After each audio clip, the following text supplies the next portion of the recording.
प्यारे परमेश्वर, इस अच्छे से समय के लिए आपको धन्यवाद देते हैं। आज के इस बाइबल वचन समय को भी आप आशीषदायक बना के दीजिए। इन वचनों को हम सिर्फ पढ़ना और सुनना नहीं चाहिए परमेश्वर, इसके अनुसार चलने के लिए आप हमें मदद कीजिए।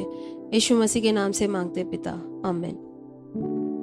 पहला राजाओं अध्याय 8 46 से 66।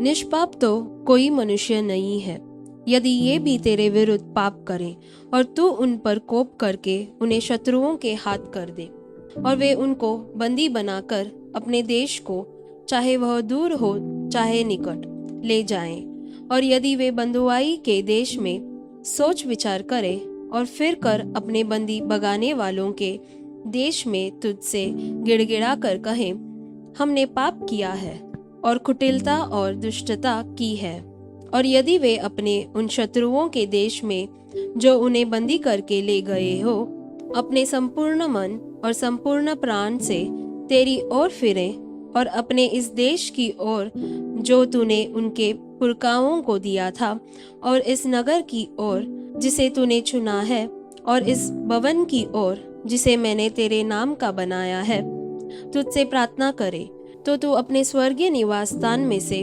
उनकी प्रार्थना और गिड़गिड़ाहट सुनना और उनका न्याय करना, और जो पाप तेरी प्रजा के लोग तेरे विरुद्ध करेंगे और जितने अपराध वे तेरे विरुद्ध करेंगे, सबको क्षमा करके उनको बंदी बनाने वालों के मन में ऐसी दया उपजाना कि वे उन पर दया करें, क्योंकि वे तो तेरी प्रजा और तेरा निज बाग है, जिन्हें तू लोहे के बट्टे के मध्य में से अर्थात मिस्र से निकाल लाया है। इसलिए तेरी आंखें तेरे दास की गिड़गिड़ाहट और तेरी प्रजा इज़राइल की गिड़गिड़ाहट की ओर ऐसी खुली रहे कि जब जब वे तुझे पुकारे तब तब तू उनकी सुन ले, क्योंकि हे प्रभु यहोवा, अपने उस वचन के अनुसार जो तूने हमारे पुरखाओं को मिस्र से निकालने के समय अपने दास मूसा के द्वारा दिया था, तूने इन लोगों को अपना निज बाग होने के लिए पृथ्वी की सब जातियों से अलग किया है। जब सुलेमान यहोवा से यह सब प्रार्थना गिड़गिड़ाहट के साथ कर चुका, तब वह जो घुटने टेके और आकाश की ओर हाथ फैलाए हुए था, यहोवा की वेदी के सामने से उठा और खड़ा हो समस्त इज़राइली सभा को ऊंचे स्वर से यह कहकर आशीर्वाद दिया, धन्य है यहोवा, जिसने ठीक अपने कथन के अनुसार अपनी प्रजा इज़राइल को विश्राम दिया है। जितनी भलाई की बातें उसने अपने दास मूसा के द्वारा कही थी, उनमें से एक भी बिना पूरी हुए नहीं रही। हमारा परमेश्वर यहोवा जैसे हमारे पुरखाओं के संग रहता था, वैसे ही हमारे संग भी रहे। वह हमको त्याग न दे और न हमको छोड़ दे। वह हमारे मन अपनी ओर ऐसा फिराए रखे कि हम उसके सब मार्गों पर चला करें, और उसकी आज्ञाएं और विधियां और नियम जिन्हें उसने हमारे पुरखाओं को दिया था नित माना करे। और मेरी ये बातें जिनकी मैंने यहोवा के सामने विनती की है, वह दिन और रात हमारे परमेश्वर यहोवा के मन में बनी रहे, और जैसे दिन प्रतिदिन की आवश्यकता हो, वैसा ही वह अपने दास का और अपनी प्रजा इज़राइल का भी न्याय किया करे, और इससे पृथ्वी की सब जातियां यह जान ले कि यहोवा ही परमेश्वर है और कोई दूसरा नहीं। तो तुम्हारा मन हमारे परमेश्वर यहोवा की ओर ऐसी पूरी रीति से लगा रहे कि आज के समान उसकी विधियों पर चलते और उसकी आज्ञाएं मानते रहो।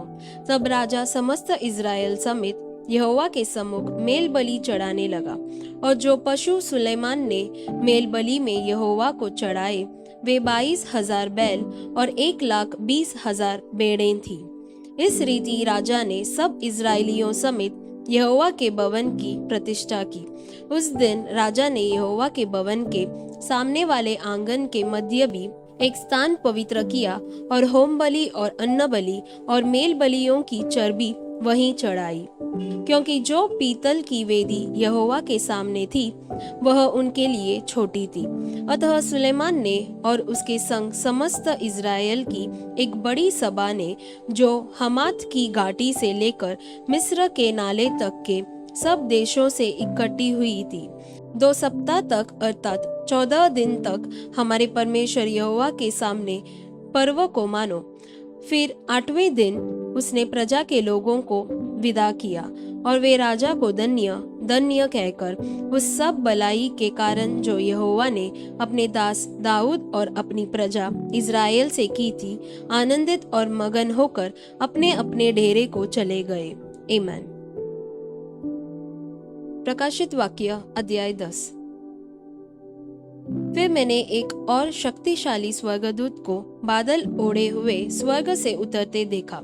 उसके सिर पर मेघधनुष था, उसका मुंह सूर्य के समान और उसके पांव आग के खंभे के समान थे। उसके हाथ में एक छोटी सी खुली हुई पुस्तक थी। उसने अपना दाहिना पांव समुद्र पर और बायां पृथ्वी पर रखा और ऐसे बड़े शब्द से चिल्लाया जैसा सिंह गरजता है। और जब वह चिल्लाया तो गर्जन के साथ शब्द सुनाई दिए। जब सातों गर्जन के शब्द सुनाई दे चुके तो मैं लिखने पर था, पर मैंने स्वर्ग से यह शब्द सुना, जो बातें गर्जन के उन 7 शब्दों से सुनी है उन्हें गुप्त रख और मत लिख। जिस स्वर्गदूत को मैंने समुद्र और पृथ्वी पर खड़े देखा था, उसने अपना दाहिना हाथ स्वर्ग की ओर उठाया और जो युगान युग जीवता है, और जिसने स्वर्ग को और जो कुछ उसमें है और पृथ्वी को और जो कुछ उस पर है और समुद्र को और जो कुछ उसमें है सृजा, उसी की शपथ खाकर कहा, अब तो और देर न होगी। वरन 7वें स्वर्गदूत के तुरही फूंकने पर होने वाले शब्द के दिनों में परमेश्वर का गुप्त मनोरथ उस सुसमाचार के अनुसार जो उसने अपने दास भविष्यद्वक्ताओं को दिया पूरा होगा। जिस शब्द को मैंने स्वर्ग से बोलते सुना था, वह फिर मेरे साथ बातें करने लगा। जा, जो स्वर्गदूत समुद्र और पृथ्वी पर खड़ा है, उसके हाथ में की खुली हुई पुस्तक ले ले। मैंने स्वर्गदूत के पास जाकर कहा, यह छोटी पुस्तक मुझे दे। उसने मुझसे कहा, ले, इसे खा ले, यह तेरा पेट कड़वा तो करेगी, पर तेरे मुंह में मधु सी मीठी लगेगी। अतः मैं वह छोटी पुस्तक उस स्वर्गदूत के हाथ से लेकर खा गया। वह मेरे मुंह में मधु सी मीठी तो लगी, पर जब मैं उसे खा गया तो मेरा पेट कड़वा हो गया। तब मुझसे यह कहा गया, तुझे बहुत से लोगों और जातियों और भाषाओं और राजाओं के विषय में फिर भविष्यवाणी करनी होगी। आमीन। लूका अध्याय 5 1 से 10।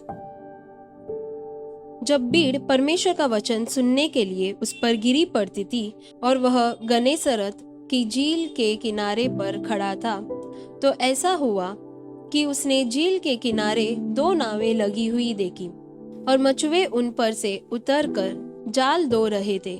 उन नावों में से एक पर, जो शमौन की थी, चढ़कर उसने उससे विनती की कि किनारे से थोड़ा हटा ले चले। तब वह बैठकर लोगों को नाव पर से उपदेश देने लगा।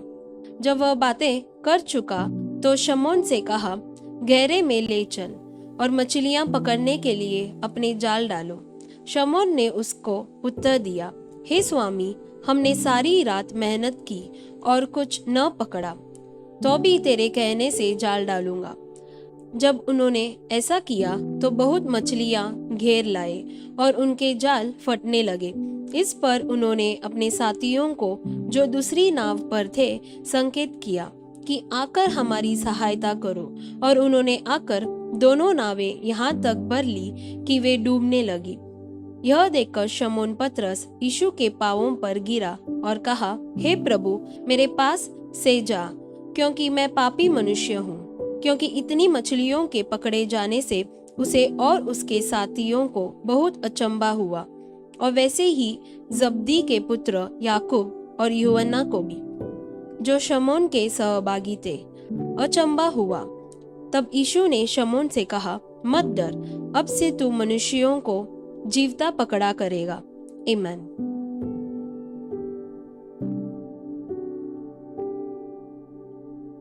प्यारे परमेश्वर, इस अच्छे से समय के लिए आपको धन्यवाद देते हैं।